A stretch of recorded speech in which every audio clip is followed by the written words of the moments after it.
السلام عليكم. عواشركم مبروكة، الله يدخلها عليكم بالصحة والسلامة. ومع حلول شهر شعبان واقتراب شهر رمضان ما يمكننا إلا نبداو الاستعدادات ديالنا لتحضير الصفوف، واليوم كنقدم لكم أفخر صفوف ملكي تقدروا تجربوه فعلى بركة الله. المقادير أولا وغنبداوها بالصلاة على الحبيب. عندي هنا السكر ثقيل وعندي المنكهات، النفع البلدي، القرفة البلدية، جوز الطيب، المسكة الحرة، وقعقلة أو الهيل. عندي كذلك زبدة حيوانية من نوعية جيدة، وعندي معلقة كبيرة عمرة السمن. وعندي هنا الفواكه الجافة، أولا الجوز أو القرقاع، وعندي كذلك اللوز. والمقادير المضبوطة للكيلوغرام الواحد باش نخليها لكم في نهاية الفيديو. وعندي كذلك دقيق من نوعية جيدة، دقيق الحلويات، وعندنا الجنجلان اللي كنبداو به لانه كيدي شويه اليد. فعلى بركه الله كنبداو بعمليه الغسيل للجنجلان، وهي اهم حاجه. هذه العمليه واذا ما تماتش بالشكل ديالها الصحيح كيعذبنا شويه في التنقيه ديالو. هذا علاش كنصور معكم هنا وباختصار الطريقه ديال الامهات والجدات ديالنا باش كنغسلوا هذا الجنجلان. كنعملوا واحد الاناء غارق وكنعمروه بالماء وكنعملوا فيه ديك الجنجلان ديالنا وكنغسلوه مزيان مزيان في وسط ديك المهمات. وباستعمال هذا الصفاي كنبقاو نهزوا ديك الجنجل اللي كيطلع لنا الفوق وكيبقى لنا لتحت كيف ما كتشوفوا معايا، كيبقى ديك التراب وديك الشوائب كتبقى لنا تحت. كنسيبوها ونعاودوا نعملوا الماء نقي من جديد، وكنعاودوا نفس العمليه كنكرروها 3 مرات لحد ما كنكونوا تخلصنا من جميع ديك الاتربه. كنخليوها في الغربال كيقطر مده ساعه او ساعه ونص، ومن بعد كناخذ واحد الصابانه او واحد الزيار نقيقي وكنعملوا فوق منه ديك الجنجلان ديالنا وكنخليوه ليله كامله كيبس بلاتي عليه. ومن بعد كنسفوه بالطريقه التقليديه ديالنا وكنبداو كنقيو فيه بشويه بشويه حد ما كننتهيو وكنحصلوا على هذه النتيجه. المرحله المواليه حتى هي مهمه بزاف بزاف بزاف، وشخصيا كنعتبرها هي اللي كتحدد لنا الطعم الرئيسي للصفوف ديالنا. كنحمروا الجنجلان ديالنا وكل واحد والطريقه ديالو، كاين اللي كيستعمل الفران، كاين اللي كيستعمل المقيله. انا هنا مازال محافظه على الطريقه ديال الاجداد وباستعمال الطنيجره اللي القعر ديالها ثقيل. كنحمروا على نار هادئه مع التحريك المستمر. اول ما كيوصل لي ديك اللوين الذهبي كنطفيلو كنخليه يبرد، وفي انتظار انه يبرد كنشبر ديك اللوز ديالي وكنغسلو من ديك الغبره ديالو، ومباشره كنعملو في الطنجره فيها الماء باردين عادي من الصنبور، وكنخليه حوالي ربع ساعه قسماين ربع ساعه، وكنزولو مباشره من بعد ما كنعمل واحد التجربه. كنشبر واحد الحبه او جويجات وكنحاول نقشرهم، اذا تقشروا بسهوله صافي كنطفيلو بركه. جبرت باقيين شابرين في راسهم كنزيد لواحد دقيقه او جوج. كنحاول ما نخليش اكثر من هذا القياس باش ما كيضيعش الشكل ديالو، لان مازال خاصنا نقليوه اذا ما عندناش الغرض انه يتهرس. كنقشروا ديك اللويزات ديالنا ومباشره كنعاودوا نشللوهم، وفي مرحله التشليل كنشلو بعنايه باش ما كيتهرسش منا. صافي كنصفيوه وكنخليوه يقطر على راحته، ومن بعد كنمسحوه وكنقليوه مباشره. النار ديال الزيت اللي كنقليو فيها حسن انها تكون هادئه باش ما كيتحرقش منا، ما عندناش الغرض انه يبقى معجن من داخل ومحروق من برا. كنخليوه بلاتي عليه ومن بعد كنصفيوه ونخليوه حتى هو يبرد. وفي انتظار ان الجنجلان ديالنا واللوز يبردوا كنمشيو عاوتاني للقرقاع او الجوز. كنعملوهم تاهما في واحد اللاطه وكندخلوه للفران اللي اصلا سخناه قبل وسخناه مزيان مزيان، ولكن اول ما كندخلو كنقصوا النار ربع ساعه حتى لثلث ساعه وعيننا على الفران. صافي كنجبدوه وكنطحنوه سخيخا، كنخليوه جانبا وكنمشيو لديك الزبيده ديالنا اللي كنعملوها حتى هي في واحد الطنجره وكنخليوها في الاول النار عاليه نسبيا، ومن بعد كنحنيولها. اول ما كتبدا تطلع ديك الرغوه معانا وديك الرغوه كتبدا يعني كتشبر في راسها، كنبداو نزولوها بواحد الملعقه بشويه بشويه وكنستمروا ما حدها كتغلي وحنا كنزولوا ديك الرغوه حد ما كنحصلوا على واحد الزبده نقيه جدا وصافيه من الشوائب. وهنا الهدف عنا هو انه نخليو الزبده حتى كيجف منا تماما. لاحظوا معايا القاع ديال الطنجره يوري لكم انه كاع ديك الحليب اللي كان في هذه الزبده ديالنا كله تحمر، بالتالي ما عاد ضيعنا شي ديك الصفوف، لان الحليب ماده سائله اذا بقات لنا ماشي يضيع الطحين ماشي يضيعوا المكونات الاخرى. وهنا كنجيونا المرحله الاهم اطلاقا، هي المرحله ديال التحميص للدقيق. وحتى هي كيف ما قلنا بالنسبه لباقي المكونات كل واحد وطريقته.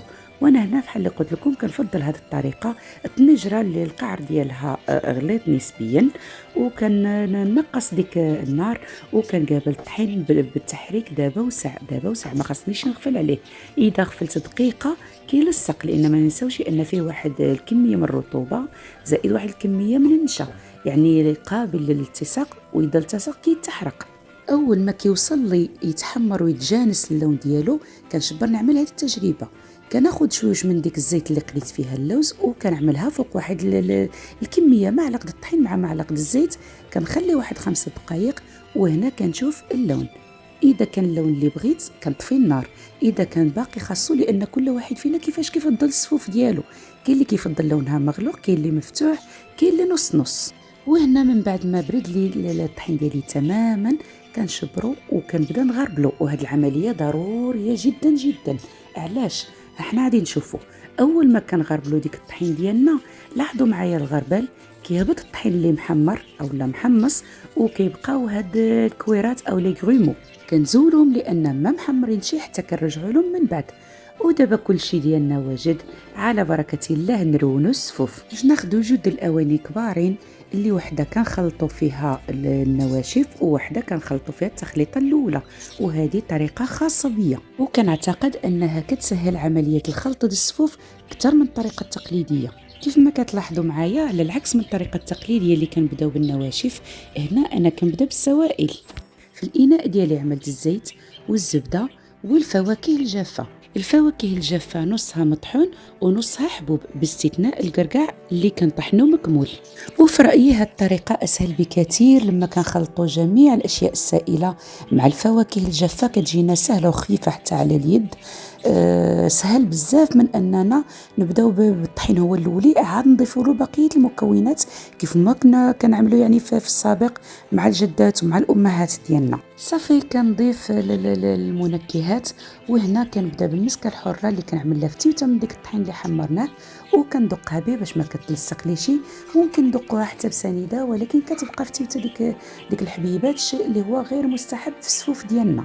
وكنستمر في اضافه المطيبات، ولاحظوا انني كل شيء كنشد عليه بالسلوفان، لان خاصني يبقى محتفظ بديك القوه ديالو فيه، لان احنا عارفين ان المواد العطريه كتطير بسرعه في الهواء.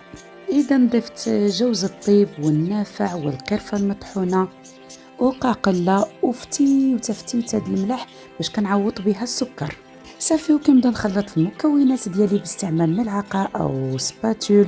وما نقولكمش في هذه المرحله هذه النسيمه ديال الصفوف عطيه حتى الخارج البيت، واحد النسيمه اللهم صل وسلم على سيدنا محمد، نسيمه كطير بك في رحله عبر الزمن. وهنا من بعد ما كنتاكد من تجانس جميع المكونات ديالي، كنبدا باضافه السكر الثقيل بشكل تدريجي مع التحريك. في هذه المرحله هذه ذوقوا السكر خاصو يجي حلا من القياس اللي خاصكم نتوما، حيتاش مازال باش نضيفوا الطحين. كنستمر في التحريك باش كنضمن ديك التجانس التام ديال جميع العناصر، ومن بعد كنبدا نضيف عاود الطحين كذلك حتى هو بالتدريج، وكنبقى كنحرك حد ما كيبقاش بامكاني التحريك. وفي هذه المرحله عاد كنتقل انني كنبدا نحرك باليد. لاحظتوا معايا انا علاي نسالي التحضير ديال الصفوف ومع ذلك مازال ما دخلتش في مرحله الدلك، بالعكس ديال الطريقه ديالنا التقليديه اللي كنبداو الدلك من الاولي. وهذا الشيء اللي كيجعل الصفوف فعلا صعيب ومتعب لا للجسم ولا العضلات. شوفوا معايا دابا حتى بقى حوالي كاس او كاس ونص ديال الطحين، عاد باش غادي نبدا ندلك بيدي. وهنا ما كنضيفهاش شي دفعه واحده، عيني ميزاني، كنعمل الدفعه الاولى وكنقيس. انا نعمل لكم التجربه اللي كتعطيني العبار الدقيق. ما خصنيش الصفوف ديالي يكون لين في هذه المرحله، خصني يكون باقي قاصح، يعني حين كنشبرو ونجمع واحد الكره في وسط يدي خصني ديك الصفوف يكون كيجمع راسو فقط، حيتاش الصفوف ديالنا باقي عادي يطلق بفعل ديك الفواكه الجافه اللي فيه وبفعل الزبده وبفعل الزيت. لاحظوا هنا كيظهر بحال صافي، ولكن حين غادي نجرب انصيبو. لاحظوا معايا هنا دابا التجربه، كنعمل صبعي كنصيبو باقي خاصو، بالتالي كنضيف ديك نصيوص كاس اللي بقى لي ديال الطحين وكنعاود نعرك من الاولي لحد ما كنوصل لواحد القوام شابر في راسو. باش نغدليه عاد كيصبح لي معوط وما كيطلقش الزيت. وهذا جوابا على السؤال اللي سقسيتوني علاش الصفوف كيطلق لكم الزيت نغدليه او النهار الثاني او الثالث. فالجواب على هذا السؤال هو انه الصفوف ديالنا كله مواد دهنيه، بالتالي ديك القياس اللي كنشوفوا ديك النهار ماشي هو الحد، مازال غادي يطلق في الايام المقبله. وهنا وباستعمال قوالب مربعه كنعمل ديك الصفوف ديالي على شكل بياس مونطي كيف ما عودتكم كل عام. كنحاول نعمل لكم شكل جديد، كنحاول ناخذ فيه بعين الاعتبار نمزج ما بين الاصاله وما بين المعاصره، يعني الصفوف الملكي المغربي ديالنا بالطريقه ديالو التقليديه الاصيله اللي جمالها كيزيد جمال فوق جمال لما كنتعاملوا معاه بهذه الطريقه وكنعطيوه هذا القالب الغربي اللي حتى هو كنحاول ما امكن ناخذ منه الجانب اللي كيتناسب وكيتماشى مع الطعم ومع المواد المكونه وحتى مع الثقافه ديالنا. إذا لاحظتوا معايا حتى مع الطابع الغربي لما تشوفوا النتيجة النهائية اللي تصيبوها أنها مستوحاة من النقش البلدي ديالنا، سواء الفسيفساء أو الزليج الفاسي، سواء النقش على القبس، سواء النقش على الخشب وما إلى ذلك اللي الثقافة المغربية ديالنا كتزخر به ما شاء الله. وبهذه المناسبة كنشكركم إعجاباتكم وتعليقاتكم الرائعة وتفاعلكم المستمر مع الصفوف وانتظاركم للجديد ديال كل سنة، وكنشكر ثقتكم الغالية والمتجددة، وكنأكد القناة كتكبر يوم بعد يوم بكم وبفضلكم. وهنا كنرجع لمسألة التزيين، وهنا كيف ما وريت لكم في الصورة هذا اللي كتشوفوا ربما ما يكونش واضح مزيان في الفيديو، ولكن هذا ماشي جنجلان عادي، هذا جنجلان مذهب باستعمال الملونات الغذائية في اللون الذهبي. باش نعمل لكم فيديو خاص به اللي عملت جنجلان مذهب. للأسف ما كيظهرش واضح في الصورة، ولكن الأكيد أنه في الواقع هذا جنجلان كامل مذهب. وهنا كنحاول نوضع القطع ديالي فوق بعضها بعناية باش تجي يعني في الوسط، وباش تجي ديك النقشات فوق بعضهم. وكيف ما كتقترحوا عليا دائما وكل سنة وخاصة على منصة تيك توك، هاد لابياس تصلح لنا النفيسات ديالنا اللي كيولدوا في هذا في شهر رمضان، او كذلك الناس اللي كتقوم باعياد الميلاد او ما يشابه في شهر رمضان. اقتراحاتكم لا منتهية ما شاء الله، كيفرحني الدعم ديالكم والاقتراحات ديالكم، ومرحبا باي اقتراحات جديدة. وهنا كنوري لكم النتيجة النهائية مزينة في الرأس ديالها بالعلم ديالنا المغربي الأحمر. وكناخذ معكم واحد الكويز داتاي باش نقيسوا به الصفوف ديالنا وبصحتكم وعافيتكم.